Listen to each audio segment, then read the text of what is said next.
Good morning, all. Welcome to online class of power system analysis. Today, we continue the topic of power system stability, module 6. And the next topic on power system stability is power angle curve and the steady state stability. Just to revise the topics we have discussed in the last class, what is power angle, first of all? You know that power angle, it is the relative position of the rotor axis or the relative angle or the angle between the position of rotor axis and the resultant magnetic field axis is called the power angle or torque angle. And under the normal operating conditions of a synchronous machine, the power angle is fixed. During any disturbance, the rotor will decelerate or accelerate with respect to the synchronously rotating air gap MMF and a relative motion begins. The equation that describes this relative motion is known as the Singh equation, whose derivation we have seen in the last class. And you know that the solution of Singh equation will show how the rotor angle changes with respect to time following a disturbance. That is, the plot of rotor angle delta versus time t is called the swing curve. With the swing curve, the stability of a system can be assessed. In the swing curve, after a oscillatory period, if the rotor locks back into synchronous speed, the generator will maintain its stability. If the disturbance does not involve any net change in power, rotor returns to its original position. If the disturbance is created by a change in generation or load or in any network conditions, the rotor comes to a new operating power angle relative to the synchronously revolving field. Now we'll see power angle curve.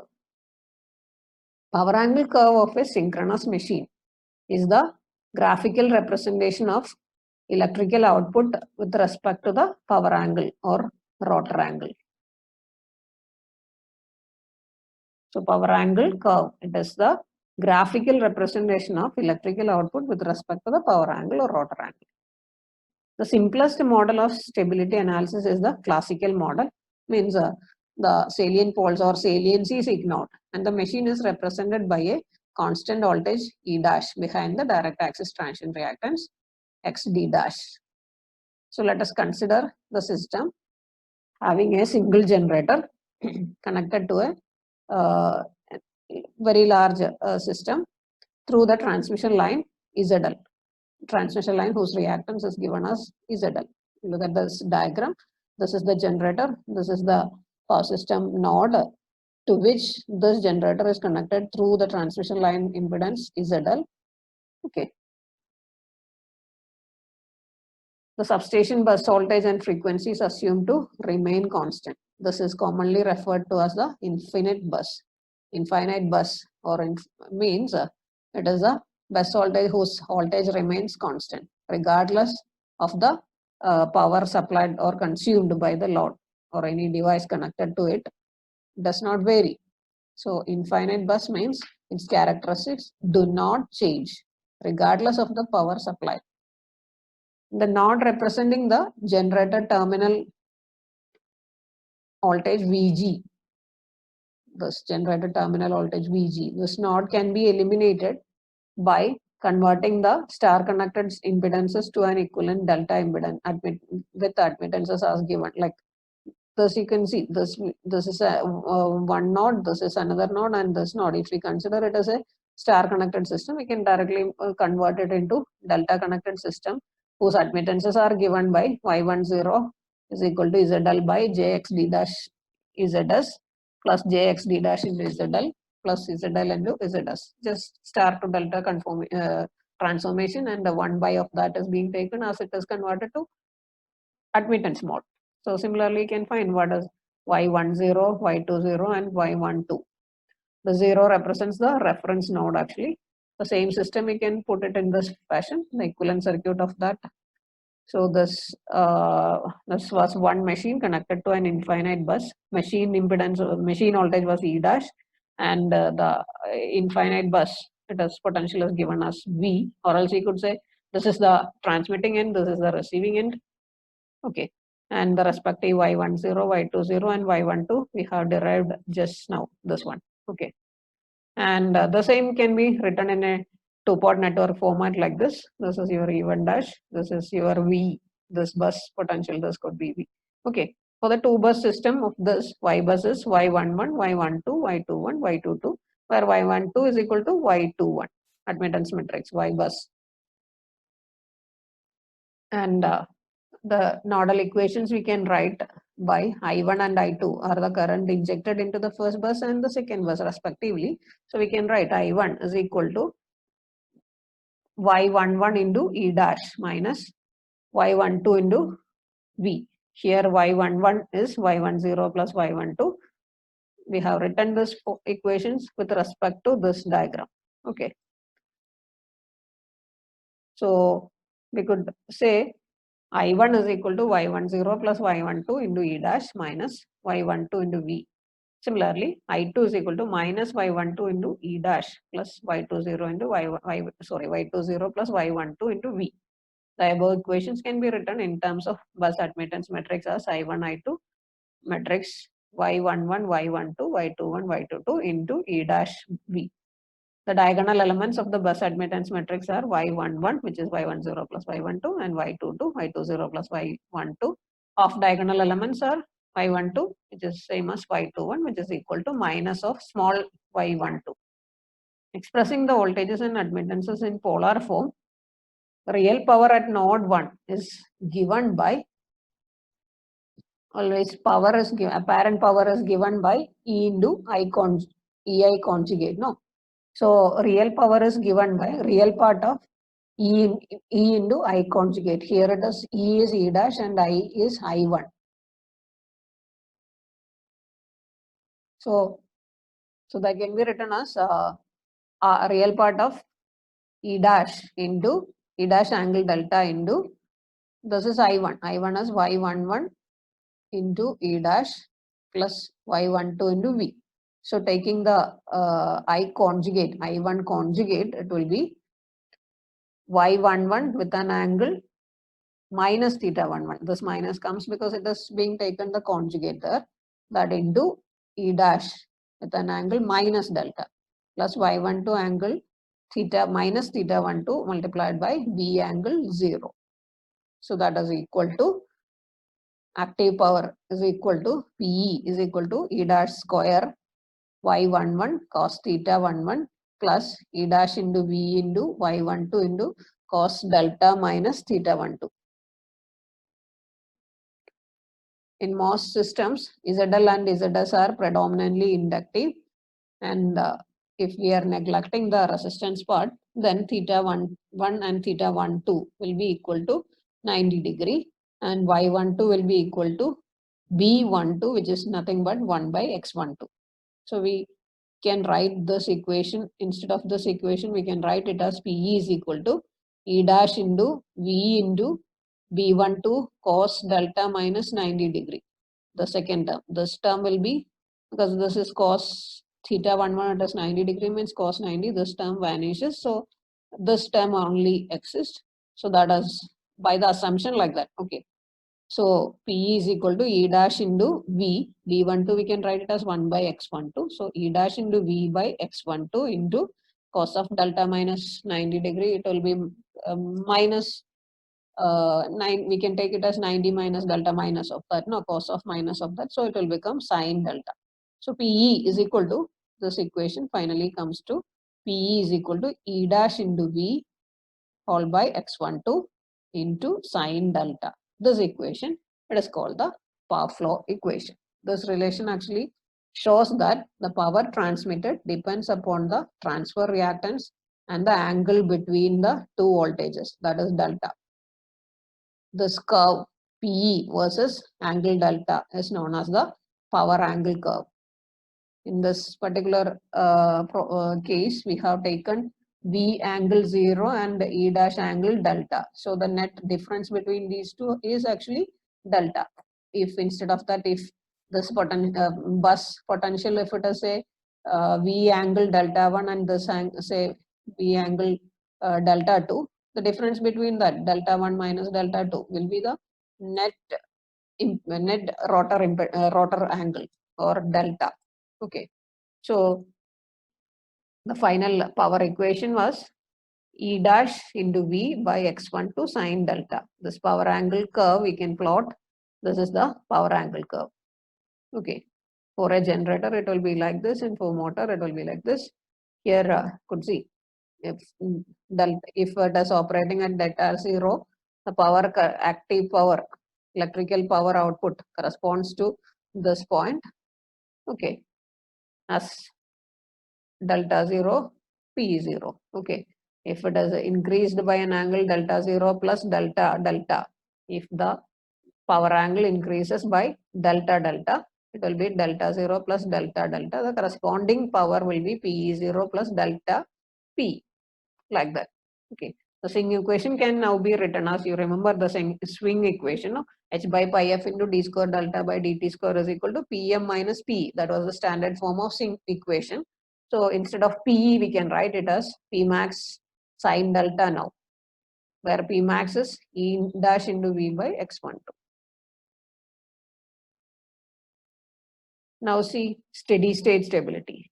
Steady state stability, we have observed that for small changes or like that of a variation in load and all, what does the state, if the stability is being maintained, even if there is small disturbance, slowly varying small disturbances in the system, if the system persists or system maintains the stability, we call that system as stable, steady state stability.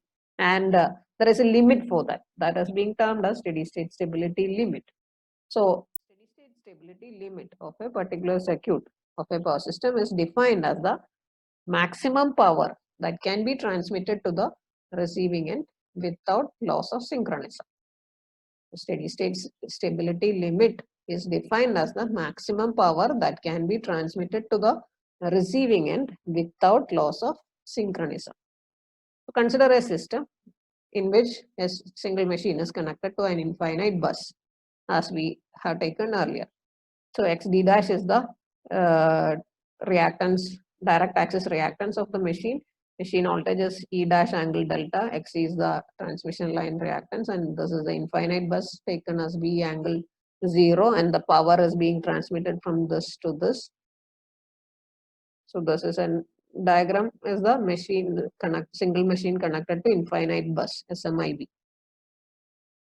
And the dynamics of that system can be expressed as m into d square delta by dt square is equal to Pm minus Pe, where m is h by pi f, and Pe, you know, E by V by E into V by xd into sine delta, which is same as P max into sine delta.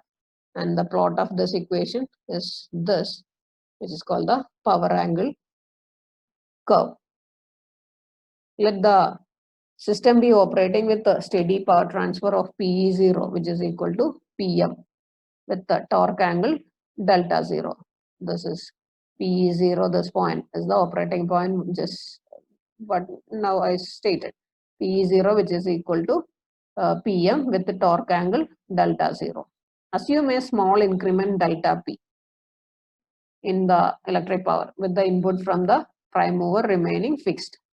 Means electrical output is increased by an amount delta Pe, whereas the input from the prime mover remaining fixed at Pm itself, because governor response is slow compared to the speed of the energy dynamics. So causing the torque angle to change to delta 0 plus delta.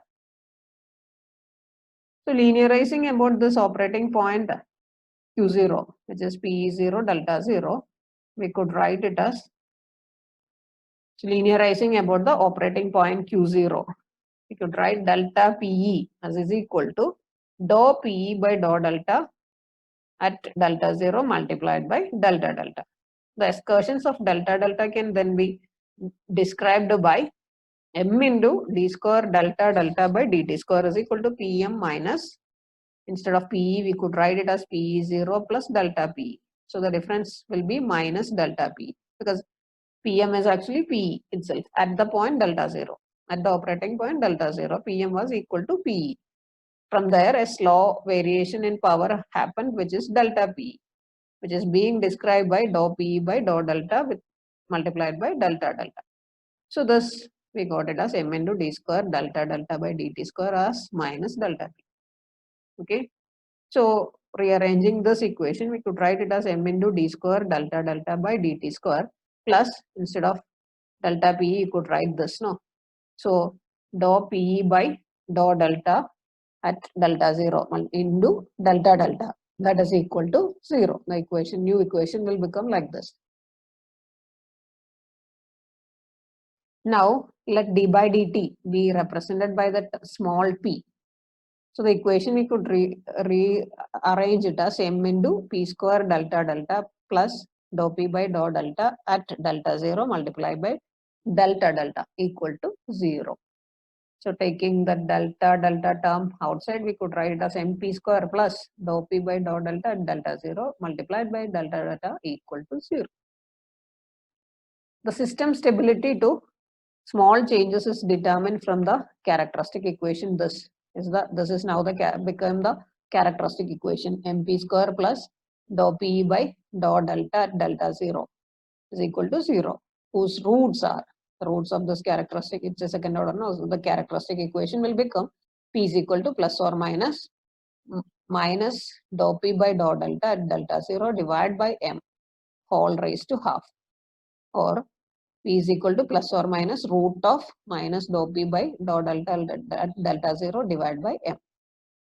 And what will be the state of these roots? Think of, when dou p by dou delta is greater than 0, what will happen? When dou p by dou delta is greater than 0 or positive, that means delta is less than pi by 2. That's the case. The two roots are pure imaginary and conjugate. The rotor motion is oscillatory at delta 0, oscillatory around the operating point delta 0. And second case, when dou p by dou delta is negative, that is delta greater than 90 degree. What will happen to this? This will become negative of negative, means it will be positive, no, positive number. It's a real number. So both roots are real. One will be positive because it is plus or minus. So one will be positive and the other negative. And hence the system is unstable. And see, third case, case 3, when dou p by dou delta is equal to 0. This occurs at corresponding to delta equal to 90 degree. What about the system? The system will be critically stable. The frequency of oscillation of the system is given by the roots of the characteristic equation.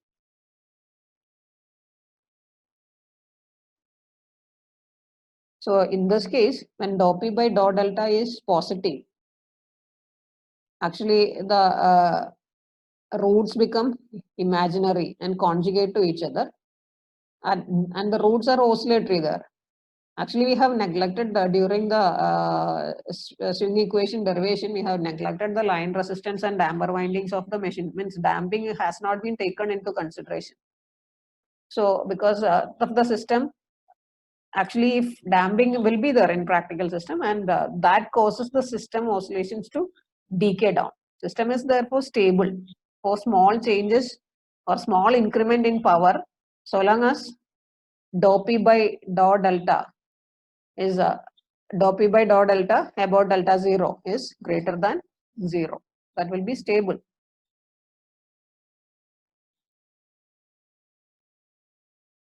Steady state under this topic, dou p by dou delta under delta 0 or at around delta 0, which this term is being taken as the, means according to this dou p by dou delta, we are considering which, that is the main root of that equation. No? So dou p by dou delta is known as the synchronizing coefficient. This is also called stiffness parameter of the synchronous machine. And assuming E and V to remain constant, the system is unstable if EV by X into cos delta 0 is less than 0 or delta 0 greater than 90 degree. And the maximum power that can be transmitted without loss of stability or steady state stability, it occurs for delta 0 equal to 90 degree and is given by P max is given by E into V by X. E into V by X. If the system is operating below the limit of steady state stability condition, that is dou P by dou delta C at delta 0 greater than 0, it may continue to oscillate for a long time if the damping is low. Persistent oscillations are a threat to system security. Study of system damping is the study of dynamic stability. Here we haven't considered it. Now we'll see the methods to improve the steady state stability limit. The methods are, first one, to increase the excitation of the motor or generator or both, means modulus of E or modulus of V, so that the internal EMFs are increased, because P max is given by modulus of E into modulus of V divided by X. Second, reduce the reactance X. So how it is possible? If the transmission lines are of sufficiently high reactance, stability limit can be raised by using two parallel lines, which incidentally also increase the reliability of a system. So two parallel lines means net reactance will be reduced. Another thing we can do is series capacitors. Place some series capacitors in the transmission lines to get better voltage regulation and to raise the stability limit by decreasing the line reactance. Next one is higher excitation voltages and quick excitation system that can be employed to improve the stability limits. Now I'll see some problems related with this topic. First one, consider a synchronous machine characterized by the following parameters: xb equal to 1, xk equal to 0.6 and xd dash is equal to 0.3 per unit and negligible armature resistance. The machine is connected directly to an infinite bus of voltage 1 per unit. The generator is delivering a real power of 0.5 per unit at 0.8 PF lagging. Determine the voltage behind transient reactance and the transient power angle equation, neglecting the saliency effect. So from this given data, we know that the power is given by 0.5 per unit at 0.8 PF lagging.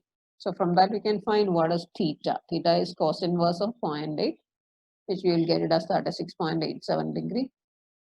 And apparent power is given by S, which is active power divided by power factor. So 0.5 by 0.8 with an angle 36 will give you 0.625 angle 36. That is the apparent power S.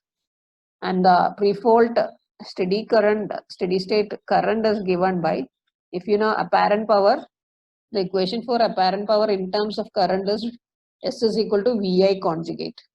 So in order to get I, we can I conjugate will be S by V. So I will be S conjugate by V conjugate. So 0.625 angle 36. That is the conjugate of this means a minus 36 divided by V was actually 1 angle 0. So divided by 1 means IA will be same as 0.625 angle minus 36.87. And saliency is neglected. So the voltage equation can be written as E dash is equal to V plus J into XD dash into IA. So 1 plus J into XD dash was 0.3. XD dash is 0.3. So 0.3 into 0.625 angle my IA. Okay. Substitute it. You get this as the E dash. And that was the first part of the problem. Determine the voltage. And what is the transient power angle equation? So power angle curve is given by PE is equal to E dash V by XD dash into sine delta. E dash is 1.1226 multiplied by 1 divided by XD dash is 0.3 into sine delta. Okay, so PE is equal to 3.7419 sine delta. And this is the power angle curve. PE versus delta. That was the problem. And now we'll see some simple systems. A single machine connected to an infinite bus. This is the circuit model of that. X transfer will be, the transfer reactance will be XD dash plus XC. So power equation will be PE is equal to E dash into V by X transfer multiplied by sine delta, or which is same as P max into sine delta. And the dynamics of the system can be written as swing equation. That is being meant by dynamics. So H by pi f into d square delta by dt square is equal to Pm minus Pe. Now instead of this one we have dealt with earlier. Okay. So here instead of an infinite bus, if another machine is being, another synchronous machine is being connected, we call that system as a two machine system. So if there is a two machine system, this is the first machine, this is the second machine, this voltage and power angle are E1 dash angle delta 1, this is E2 dash angle delta 2, XD1 dash, XC and XD2 dash. This is PE1, PM1 is the input, PE1 is the output, here PM2 input, PE2 out. Okay. So the case of two finite machines connected through a transmission line XC, where one of the machine must be generating and the other one will be motoring. So here PE2 will be the input if it is in the motoring mode. Under steady condition, before the system goes into dynamics, and the mechanical input output of two machines is assumed to remain constant at these values throughout the dynamics. Means governor action is assumed to be slow. And during the steady state or in dynamic condition, the electrical power output of generator must be absorbed by the motor, because the network is assumed to be lossless and only two machines are connected like this. So thus at all times we could write PM1 is equal to same as minus PM2, which is same as PM. Let it be PM expressed by PE1 is equal to minus PE2 is equal to PE. The same equation for two machines can now be written as d square delta 1 by dt square is equal to pi f into PM1 minus PE1 by H1 for the first machine. So pi f into PM minus PE by H1. Second machine we could write it as d square delta 2 by dt square is equal to pi f into PM2 minus PE2 by H2, which is equal to pi f into PE minus PM by H2. So you got two equations. And you subtract the second equation from the first one. So you'll get it as d square by dt square of delta 1 minus delta 2 is equal to pi f into, this is actually PM minus PE common term. So PM minus PE into H1 plus H2 by H1 H2, because it is being subtracted from this. This is 1 by H1 minus 1 by H2, and this negative sign is being taken out from here. So it will be 1 by H1 plus 1 by H2. So it will be H1 plus H2 by H1 H2. So this can be written as d square delta by dt square is equal to PM minus PE into pi f by H equivalent. Or else we can write this in this format: H equivalent by pi f into d square delta by dt square is equal to PM minus P. So where delta is equal to delta 1 minus delta 2 and H equivalent is equal to H1 H2 divided by H1 plus H2. So the electrical power interchange is given by the expression PE is equal to E1 dash into E2 dash divided by XD1 dash plus XC plus XD2 dash into sine delta, where delta is delta 1 minus delta 2. So multi-machine equations can now be written similar to the single machine system connected to infinite bus. Now we try to do one more problem. So a single line diagram of a system is drawn in figure, and all the values are in per unit and on a common base. The power delivered into bus 2, an infinite bus having a voltage 1 per unit, is power is 1 per unit at 0.8 pf lagging. Obtain the power angle equation and the swing equation for the system. Neglect all losses. I'll just show the solution of this. This figure shows the equivalent impedance diagram. This was the case j 0.25, j 0.15, this is j 0.2, this is 0.1, 0.1. So net together it is 0.2 itself. So its equivalent diagram is being shown here. And x equivalent will be 0.25 plus 0.15 plus 0.2 parallel 0.2. No, so it is 0.2 into 0.2 by 0.4. So that net effect it will be 0.5 per unit. Okay, and cos phi was given as 0.8. So phi is 36.87 degree lagging. Yes, you could find as apparent power is 1 by 0.8. Active power was given. Active power was given as 1 per unit at 0.8 PF. So it will be 1 by 0.8 with an angle 36.87, which is equal to V into I conjugate. So I could be like 1 angle minus 36.87 divided by 0.8, all divided by V was 1. So 1 here. So it will be 1.25 angle minus 36.87. The voltage EG is then given by EG with an angle delta is equal to V2 angle 0 plus I into J X equivalent. So EG angle delta is equal to 1 plus 0.5 into angle 0.5 angle 90 degree into 1.25 angle minus 36.87. So we'll get it as like this. So finally it will come to 1.463 angle 20. So EG modulus of that is 1.463 and delta is 20 degree. And the power equation PE will be EG into V2 divided by X equivalent into sine delta. 1.463 into 1 divided by X equivalent was 0.5. So 0.5 into sine delta. So it is 2.926 sine delta. This is the power angle equation. And the swing equation you are asked to find. No. So swing equation, the general format is h by pi f into d square delta by dt square is equal to Pm minus Pe. If it is decided to work in electrical degrees, then the equation will be h by 180 f into d square delta by dt square is equal to Pm minus Pe. And here actually PMS 1 per unit mechanical power input to the generator. So h by 180 f into d square delta by dt square is 1 minus 2.926 sine delta. Okay, this is the swing equation. As a verification at steady state, we could write PM is equal to P is equal to 1. So 2.926 sine delta is equal to 1. So delta will be 20 degree at steady state. At steady state, PM is equal to PE, no? So that is equal to 1.